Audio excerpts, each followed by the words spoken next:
Welcome to On Purpose, 10 minutes for coffee, cake and reflection in an ever-changing world. In this edition, I'll be looking at what people say about us at different times in our lives and talking with Stuart Bell about meaningful work, retirement speeches and funeral eulogies.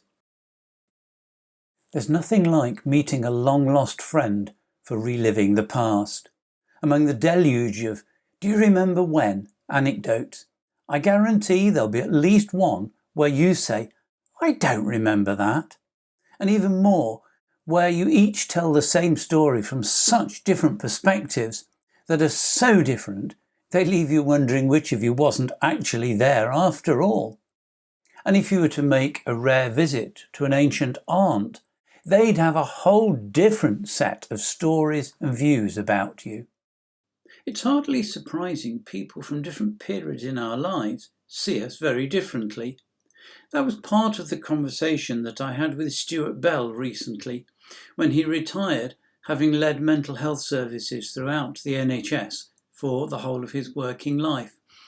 I asked him about what he'd learned from his own retirement eulogy. Well, this is a very interesting point because the my attention was drawn recently to the difference which exists between the sorts of speeches that people make at people's leaving dues, their retirement dues, and the sorts of speeches that get made at people's funerals, their eulogies. And when I said I was retiring, some people do begin to treat it as though you're dying rather than just sort of retiring. You have to sort of say, no, actually,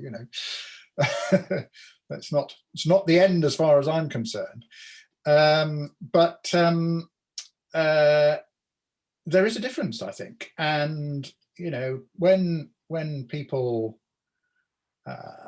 make a eulogy, they will talk predominantly about people's families and their friends and their animals and the sorts of things they were interested in, and there probably will be some mention of what they did at work, but it would be unusual, and I think people would feel it a bit disappointing if that were the major part of what passed in their eulogy. There are, people talk about how people were as people.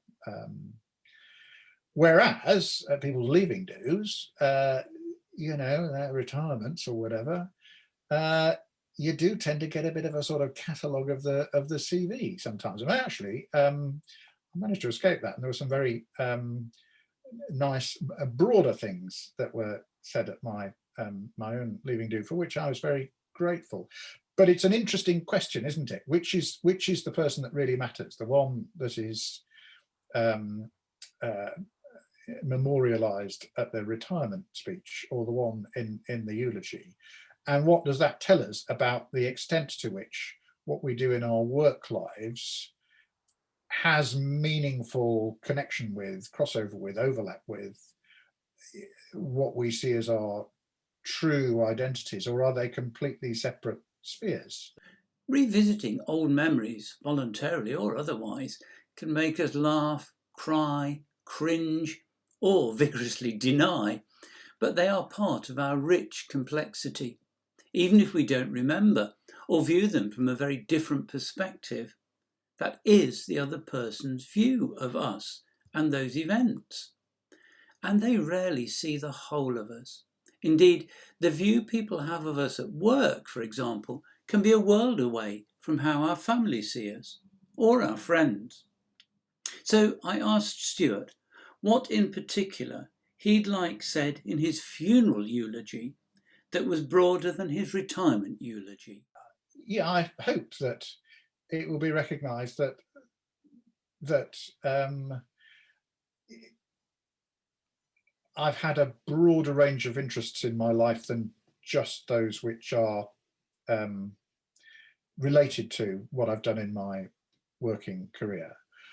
I actually think there's been an important relationship between the two, because I think, if you can help bring your broader range of interests to bear in what you do at work, you will probably do a better job. That, if you become technocratic or a sort of, work junkie in any sphere of life, where you become so preoccupied by the technical minutiae of your sphere of work that you don't really see beyond it, then you're probably missing something. And I think that's true, at all levels, no matter what the seniority of the role. I think, if people are often outstanding because of what they bring to their jobs from outside their jobs, no matter what it is that they're doing. And a great deal of that is their own personality and their humanity. I think that helps sustain it. So I would hope that that people felt that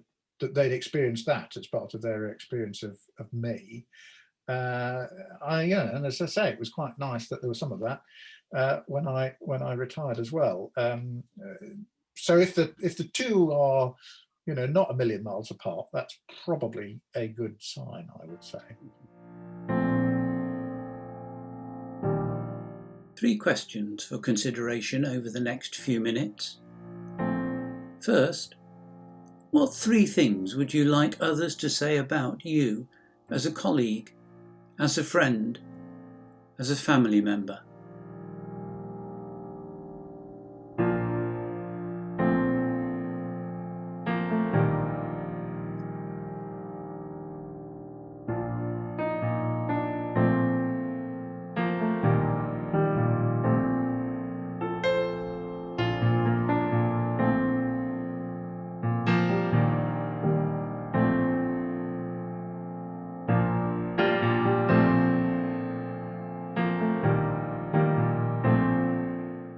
Secondly, on a scale of 1 to 10, how close are you currently to that aspiration?